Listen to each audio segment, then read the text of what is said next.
from the state legislature. So those are one negative and one positive. Great, thank you. Who else?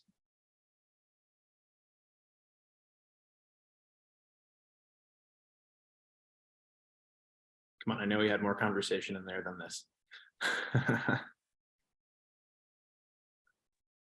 I'm going to ask James to talk a little bit about what his experience, just because of the damned if you do, damned if you don't, or sort of in his district.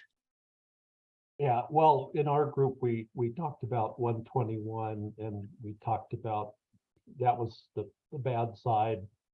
Democratic majority, that's the good side. D38 had an MLO on the ballot, 7.45 mils to be used for solely and expressly for teacher compensation, and that failed. The good news is it failed by only 4 points. Previous requests have failed by 10 points or by 30 points. So the trend is that the request is going to fail by a smaller margin. This is kind of not the desired outcome, but I was commenting that when I was collecting signatures for Initiative 63, I talked to a lot of people who said, well, I won't support this but I would support a local solution. So the MLO in D38, of course, is completely local. And a lot of people said, no, I can't support this because I think the state should be responsible for funding education. So, you know, I mean, my takeaway from this is just that, you know, Colorado voters overall are just not going to pay for education. They think that they just don't see it as a priority. Yeah, I think that's like, you know, it's alarming, obviously, but it is a good bit of information to have. You know, something that can help us target our advocacy now and in the future.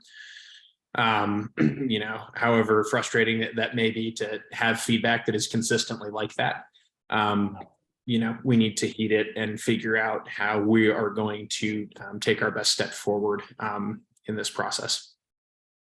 Well, I guess the legislature is the only path forward at this point. So, you know, Democratic governor, Democratic House, Democratic Senate, if they will get something done, then something will be done. And if they won't, then, you know, nothing will be. D38 in this last school year has like 30% turnover, and people are still resigning. So, you know. Yeah. Well, thank you, James. Other thoughts, questions?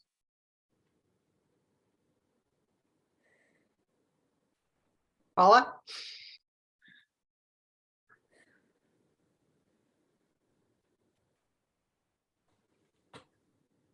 You're muted, Paula. There are at least 2 new teachers, maybe more, I forget the exact number, who have been elected. There are 2 youngish women, Vigil and Velasco, who have been elected. I am really hoping that we can get to these newly elected individuals very early right now and start talking to them about the importance of 2 things. Number 1, funding for schools, and number 2, getting rid of the standardized testing system. And I think we really need to get them on board with these issues very, very early so that we can offset the messages that are going to come in from the Democrats for education reform. So Yeah, My- we know Stephanie V. Hill very well, James and I, so Yeah, well, I think she's the great. real ally on these things. Yeah, right. And I'm really looking forward to young women like her to start pushing these issues. And there's a set of them that we can be influencing, but you've got to get in on this early in front of everybody else, so you can get your point of view out there early, often, and powerfully. That's my suggestion. Just to bring up a small thing, and I don't know if this is appropriate, Ben, or not, but we just had a policy meeting for Great Education Colorado. And one of the things that we discussed, which Lisa isn't even aware of yet, is a couple of us. I talked to her. Oh, you did. Doing exactly that, putting together kind of a orientation letter, if it will, with the statistics and with our hope to work with them to a solution, sent to either just the new members or to all the members. And we're hoping to have that letter done and approved by Thursday, so that while they're there, we can Yeah, I be think part you of their should- orientation. I think you should hand deliver it. Boy, that'd be even better. And I think you should then make appointments to talk to each one of them. What a great idea. Yeah. I mean, you just can't, these deeper people just get in their faces right off the top, and we're very not doing that, and we need to.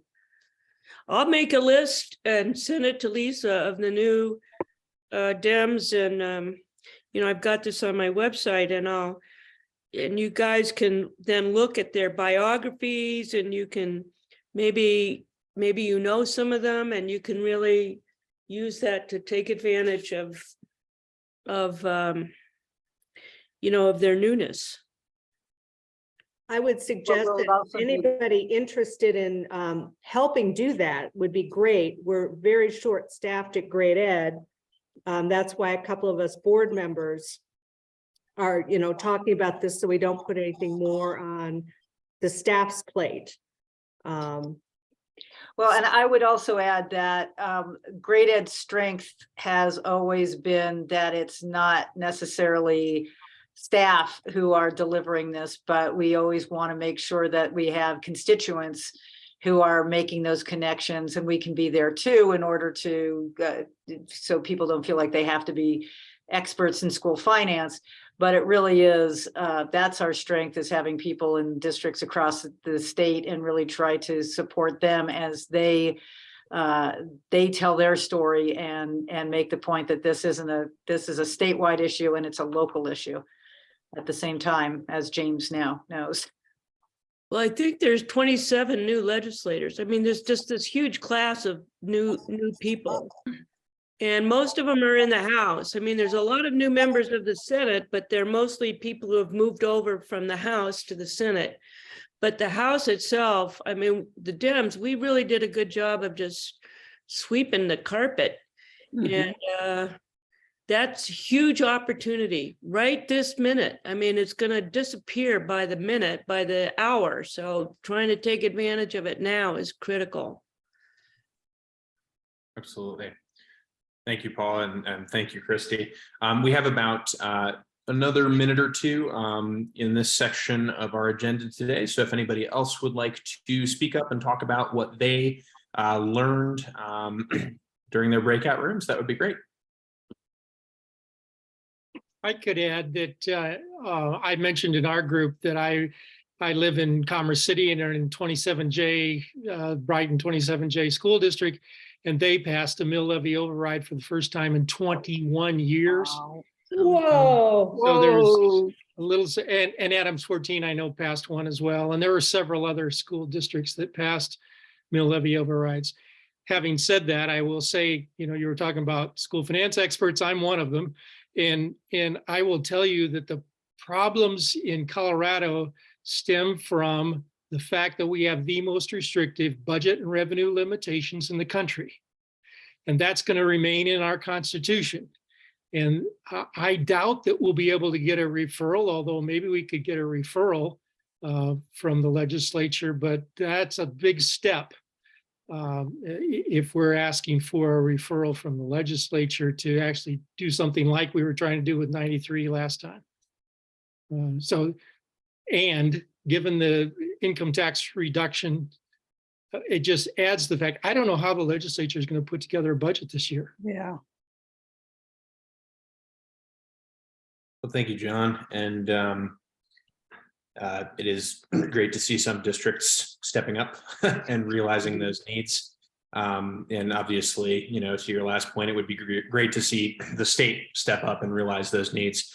But that's the sort of thing that we're working on here. So I'm going to turn it over to Lisa Weil at this point to introduce our guest speaker. Well, John, I think you couldn't have teed it up any better by saying, what is the legislature going to do? How are they going to fund anything, including school funding, but not just that. And so I am really excited to introduce, a lot of you know him already, Scott Wasserman, who's the executive director of the Bell Policy Center. We've been working very closely with the Bell Policy Center on Scott was really leading the charge against 121, despite the fact that there was nobody who would sort of step up with big money for the opposition. Scott stepped in and was orchestrating a lot of activity all over the state, and really appreciate that. But Scott and the Bell Policy Center have been working on the issue of opportunity for probably 20 years. And I think to have Scott here, this is really perfect timing, because he has the big picture in what's ahead in fiscal, you know, what just happened, what does it mean, and moving forward. And I would recommend, if any of you are on Twitter, you should follow Scott, because I get hope there, I get pissed off there, but Scott is really terrific in sort of framing the issues in ways that make them really accessible. And so that's why we're excited to have him here today. So take it away, Scott. Okay. Can everybody hear and see me? Awesome. Thank you for having me. It is so cold in my house right now, so I am like super bundled up. The second thing I'm going to do is I just got like a whole new. Can I share my screen? Hold on one second. Okay. Awesome. There you go. Okay. Hold on a second. So it just so happens that we were putting together. Oh, it's not working. No. Hold on. Slack, Google Chrome. Let me see if this works. Oh, wait. All right. I'm so sorry. Give me 1 second here. Okay. I switched up all my technology. Oh, I have to quit. I'll do it later.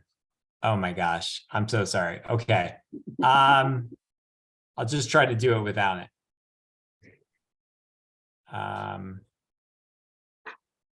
Okay. Actually, do you mind terribly if I quit Zoom and come right back? No. Talk amongst yourselves. Well, Okay. All right. Okay. Bye. Bye.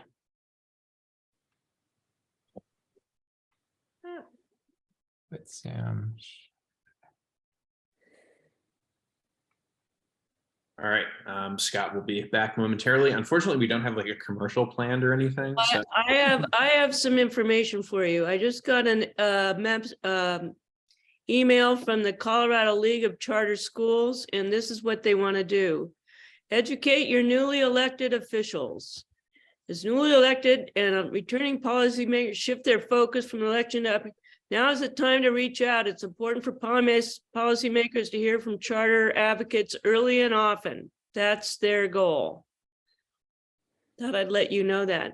I don't know, you may be pro-charter or not, but that's what they're going to do.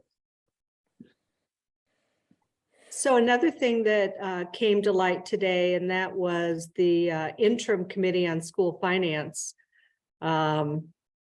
They passed a motion to basically rewrite the school finance formula. Scott is back.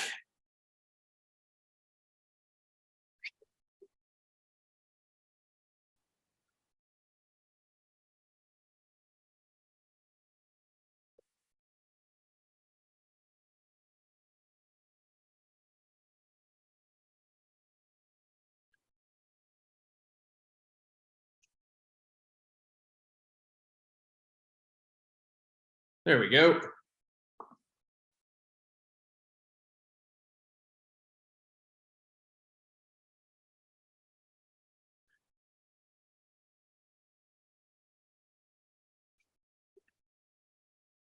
Scott, if you're talking, you're muted.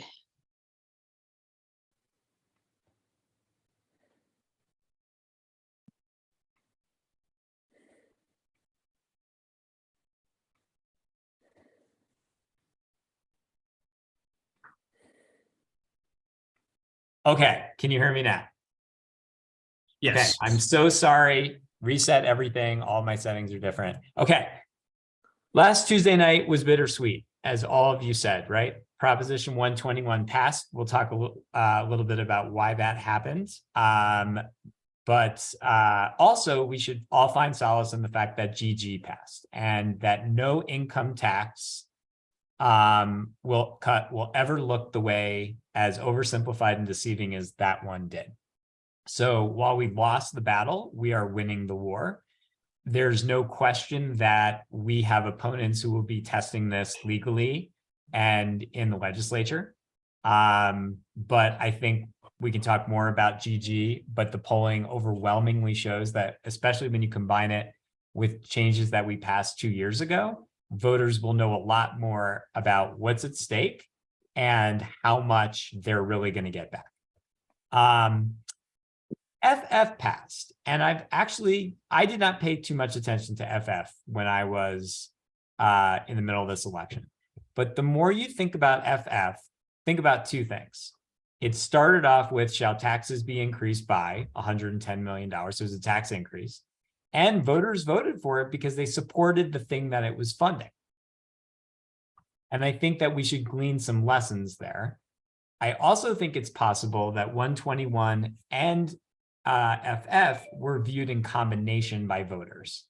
Voters said, I'll take the tax cut, but I will tax the wealthy for something I care about. And I think we need to do more thinking about how voters view the ballot in totality, because we really were getting some encouraging polling about 121. But I think it's because we asked questions about 121 in isolation. And it's quite possible that FF made it more progressive. But at the end of the day, it was a tall order to try to beat a tax cut. And when you have a governor who is talking about taxes the way he is, and zero opportunity for contrast, in a Democratic year, every Democrat should have known to vote against Prop 121. And I'm going to talk more about the governor and the legislature in a second, but I think we really have to turn up the heat on this guy, and I'll show you why.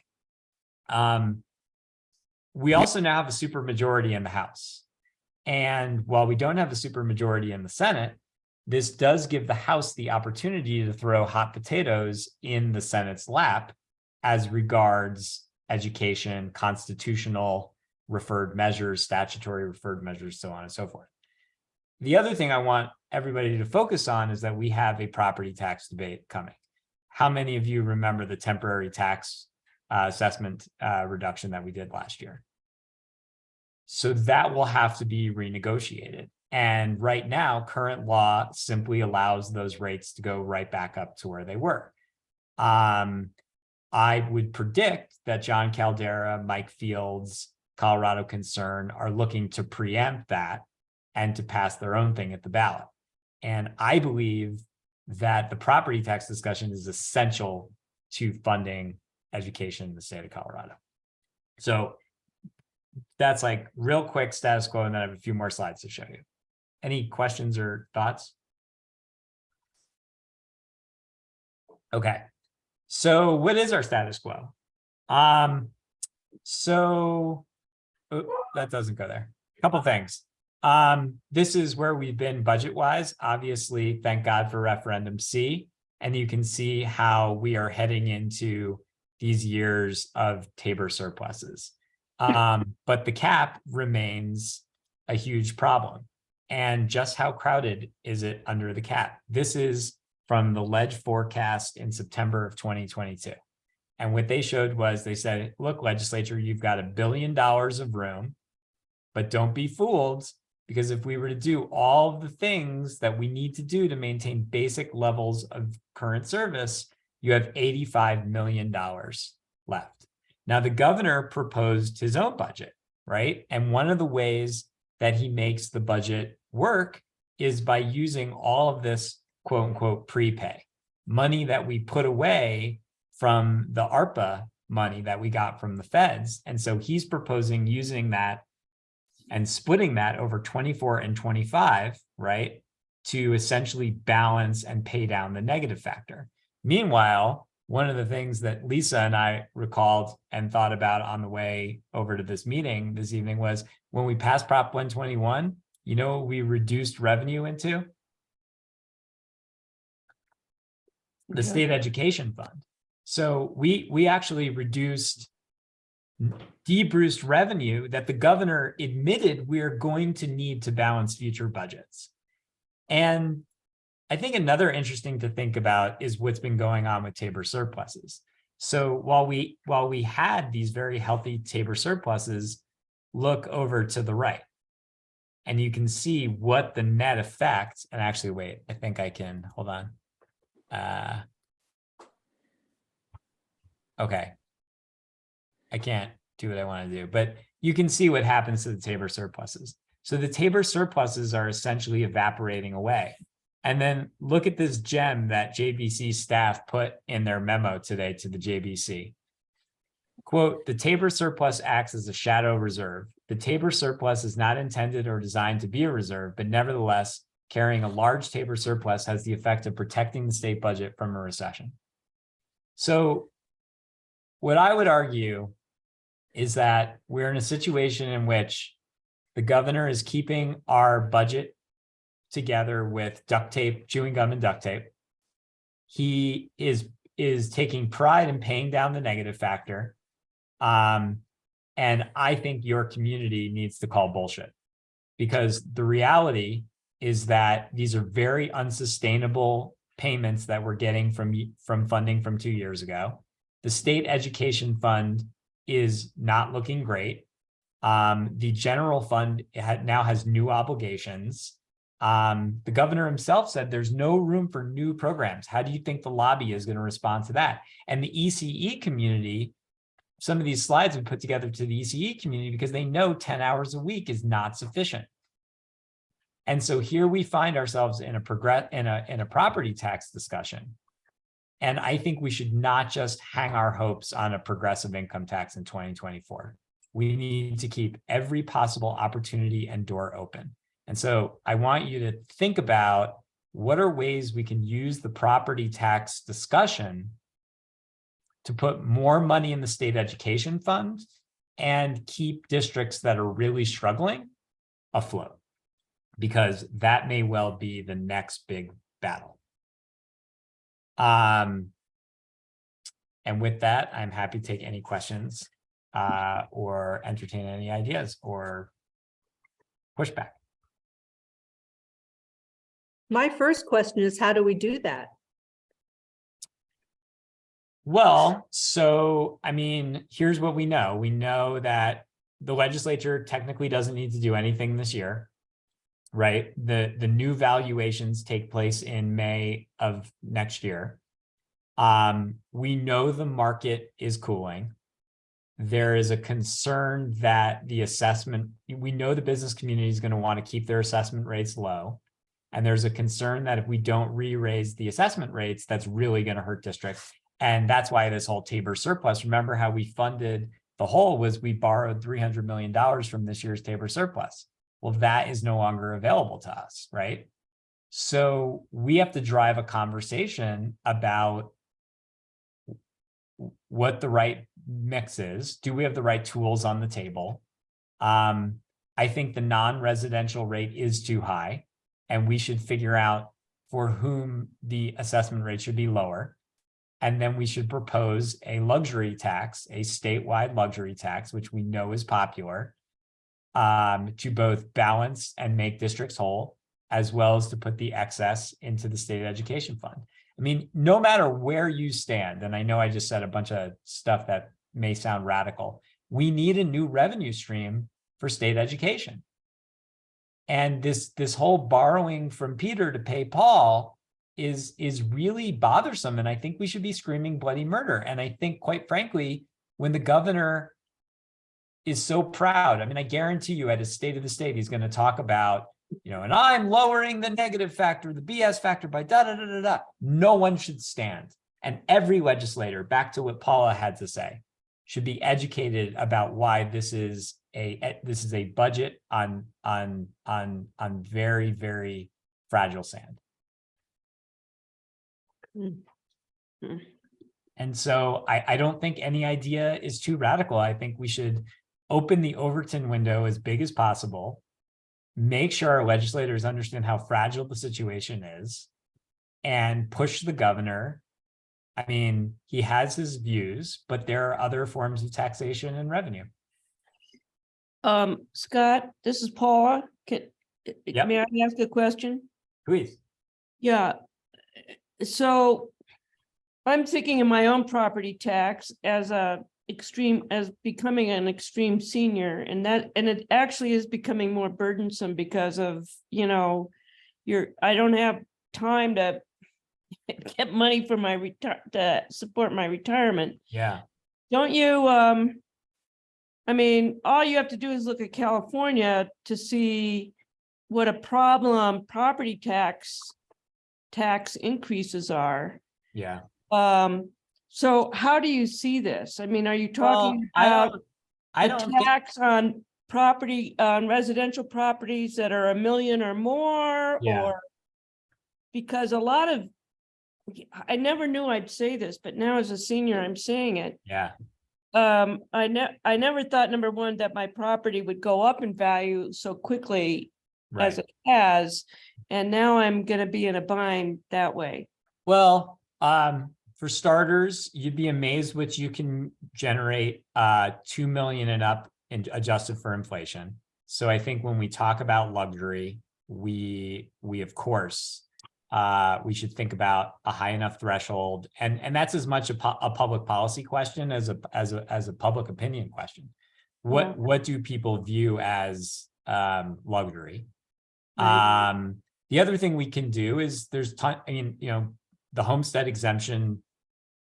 I mean, we can figure out ways to deal with properties that are experiencing that kind of, like, we can figure all that out. But I really think that, like, at the end of the day, we shouldn't try to touch the residential assessment rate. I think we should try to create a statewide, but as you know, Tabor prohibits a statewide property tax.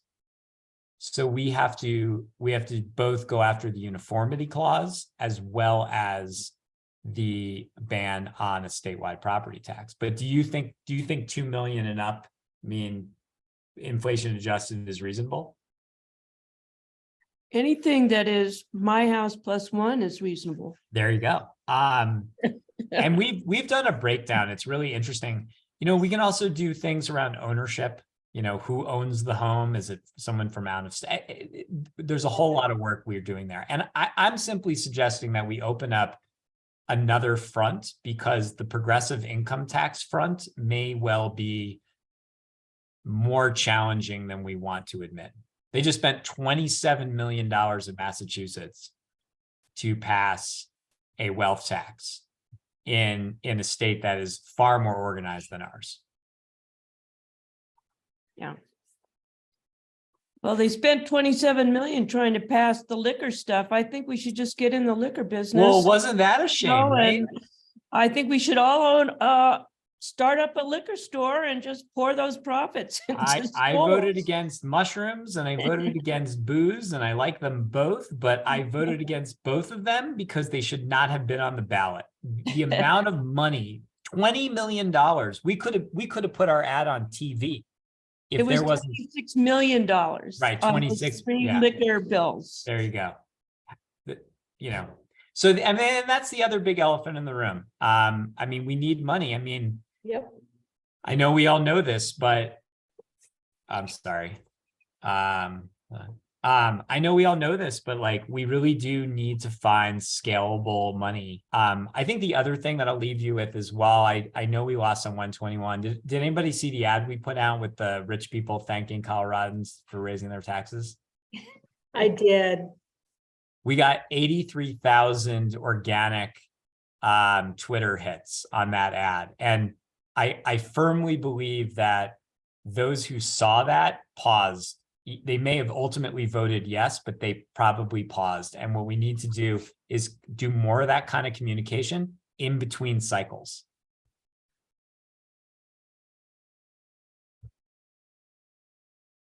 Other questions for Scott? I have Yes. one more thing. I think we need to attack the governor on his association of income tax reduction Yes. with freedom. I mean, how does he make that connection? And what provides more freedom to people than public education? And how do you fund public education if you're going to reduce the state income tax? I mean, his whole thinking process is just so screwed up. Listen, I think I'll just say this, and I hope I haven't gotten myself in trouble so far. I respectfully, I think we need to start the election. The second election is over. He is not at risk of losing the governorship. We need to push back. And I think that the pushback has to be more organized. When he tries to give the education community, you know, when he says, so I think we should not take the bait.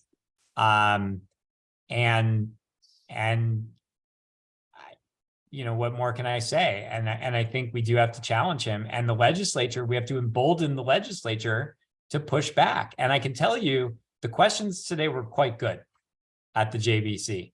I think they are tuned into how fragile state education funding was, and the governor's answers were terrible. And I think everyone knows that this is a problem. We also need your help to better visualize what's going on with the state education fund. I was just doing a search before this. There are no good graphics to sort of show what's going on between the prepay and the state education fund, but 2025 seemed to be the year of reckoning in the discussion today at the committee. And I think it's important to point out that when he's saying he's paying down the BS factor, they're not paying it. That's not disappearing for these next 2 years. It's going from like 3 1/3% to 3%. And I just wanted to talk about why the property tax. You've mentioned why property tax is coming up. The threat of ballot measures is how there have been 2 pretty significant cuts to property taxes in the last 4 years, basically. Can you talk about what you see as the right wing, the Caldera, Michael Fields play, and how we can possibly fight it? Okay, so right. Okay, so we have a entrenched opposition, and put yourself in their shoes. Like, Republicans just got destroyed, and they are what is the pitch they are making? They're saying the only thing that passed was our thing. They're going to legislate from the ballot, and they are going to hold ballot measures over this legislature and this governor's head. This is precisely what Colorado Concern did last session. I mean, we intend to completely copy their playbook. You introduce a white paper, you pose a problem, you propose a ballot measure that everyone is convinced will pass, and the building bends the knee. The only difference between us and Colorado Concern is that they have a war chest. So we really have to start thinking about how we even create the illusion of a war chest. I mean, but clearly, like, they're going to be very active. Michael Fields told me he's working on a very similar cap on property tax revenue. By the way, when we passed HB 1321, it did require the cumulative loss to all the districts in the ballot language. That's something he still has to contend with. John Caldera will probably be going after sales tax, will probably be legally challenging. He calls the requirements of 1321 a lie. Now it's not a lie. We crafted the language very intentionally. Guy, can you just explain quickly what 1321 did? So 1321 said, okay, if you have a tax cut, shall education, health and human services, and corrections be cut by a total of $500 million annually. So we just flipped the script on them, right? So now you have to say, do these things you care about? Because that's always been our biggest challenge. Now the ballot language does that for us. But I think he's going to try to take that to court. I thought he already did. Well, he didn't. Well, he did, and then he stopped. Like, it was the weirdest thing. Like, he brought a measure. We thought he was going to take it to court, and then he just went away. So I think he'll be back. I think, and so what I would say is we need proponents. If any of you are interested in being ballot measure proponents, we definitely need a ballot measure proponent on our luxury tax proposal. Ideally, we're looking for two proponents. One is someone who lives in a wealthier house in a district that's poorly funded, and someone who represents, the district or the school being underfunded. But we have 3 or 4 ballot measures that are ready. And I think now it's simply a question of timing and messaging. And I think, and then we are working with legislative partners to figure out how we make it an inside-outside game. Great. Thank you, Scott. We have time for one more question, and then we're going to move on to just a few little announcements to close out the evening. Okay. Thank you for having me, by the way, and I apologize for the technical difficulty. No, it's all good. Thank you so much for coming, Scott. Well, awesome. We are always available. And like I said, I mean, Lisa is an amazing partner and friend.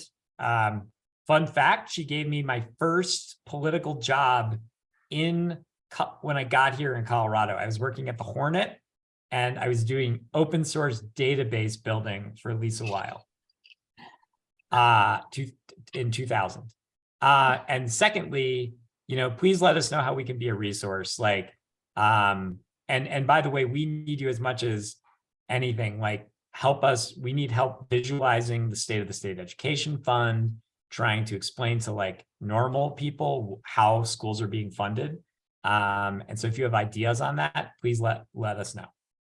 Scott, you need to remember that Jared Polis was one of the reasons Initiative 23 passed in the first place.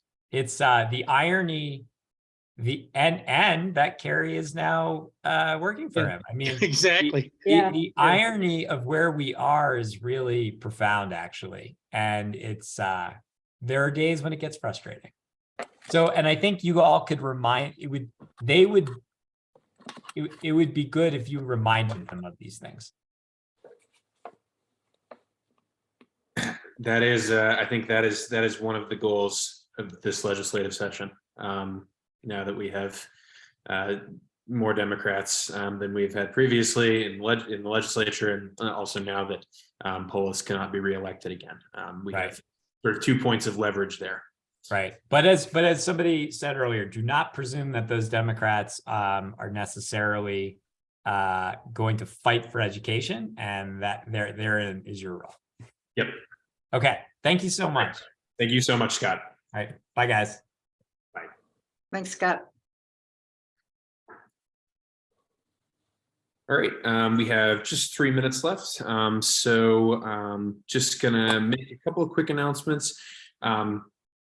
I know that we are, already asking a lot of you to come here and give your voice on this Tuesday night, but we also do have Colorado Gives Day coming up, which is a time where people express their gratitude for nonprofits around the state. and we are one of those nonprofits. We obviously work hard to make sure that our students and teachers get the resources they need to succeed. But that does require, especially with the small staff like ours, that we have monetary resources to meet those goals. And so I will go ahead. We have a link to our Colorado Gives Day profile that I will go ahead and put in the chat. But I'll let Lisa now talk a little bit about our strategic planning.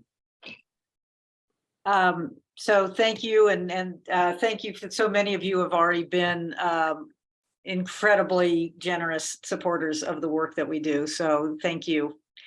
We have talked in the past about our effort to take a referred measure or ask the legislature to do what we tried to do with Initiative 63, which is give the voters an opportunity to do what they wanted to do, which is help teachers and use our economic strength to do that. So you'll be hearing more about that in the coming weeks. And I think we'll be, as the session comes up, you'll be getting more updates from the Advocate Network updates so that we can really keep you informed.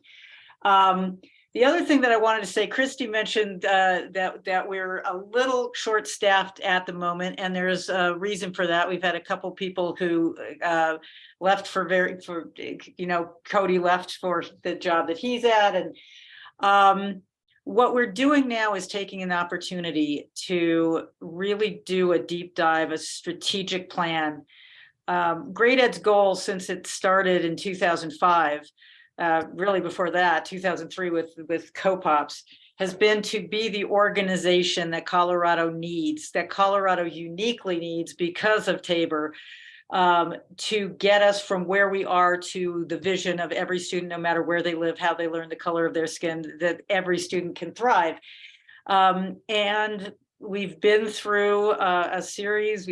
We've been working on ballot measures. We've been building coalitions. A lot of that will continue. We've been working on those social studies standards and really working on how adequacy and equity come together.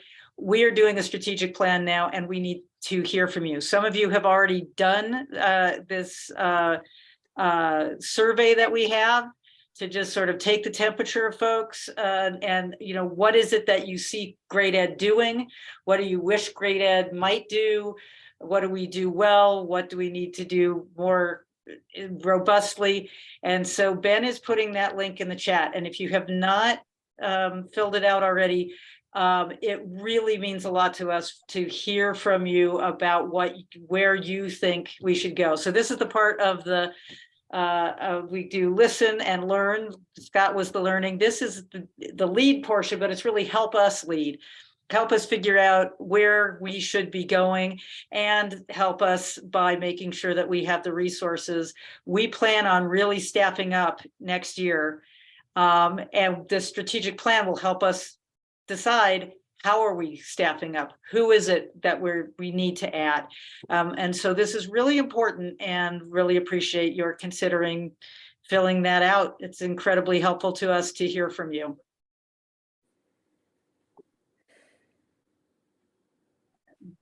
That's all I got. Great. And that is all I have too. I dropped the link in the chat to register for the December meeting. We will let you know in the next few days if that is going to be in person or if it's going to be virtual. I have a suspicion it will be in person, just based on some things. But thank you all very much for coming out tonight. Glad you could join us. And thank you all very much for your hard work around the election these past weeks and months. So I'm going to stick on for another 5 minutes or so. Feel free to hang out and chat. And that's it. Thank you.